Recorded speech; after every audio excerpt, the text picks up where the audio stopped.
Happy birthday to Olamilekan Adeyinka Akanbi ọmọ Adeniyi. Àṣe ìṣàmọ́dún ọdún ayọ̀ lẹ máa ṣe o. Happy birthday to you o.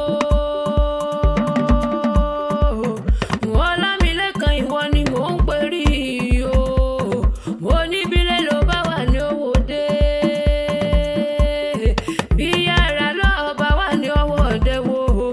Ọmọ lọ́jọ́ bí òní mo ní bẹ́yìn kúlé ló bá wà ní owó ọ̀kánkán lé.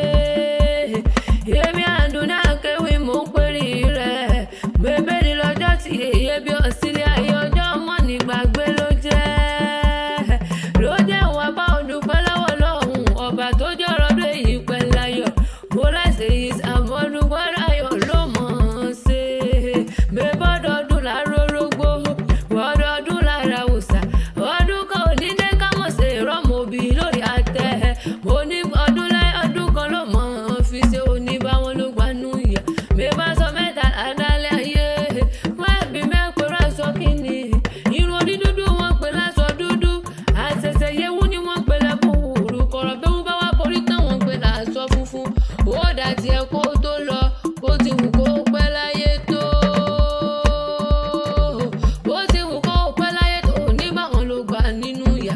Oníbàwọn náà dà wéréwéré. Ó ló oníbàwọn náà dà wàràwàrà. Ẹni bá ní ògbó wà kan bí ó.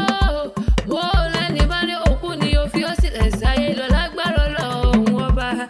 Ó yáyẹ wọlé àwọn bàbá tó bí ọlọ́mọ. Wọ́n á gbére ọ̀gá níṣẹ́lẹ̀ àwọn bàbá rẹ̀. Wọ́n á gbére ọ̀gá o. Wọ́n á gbére ọ̀gá ọmọ yòórù.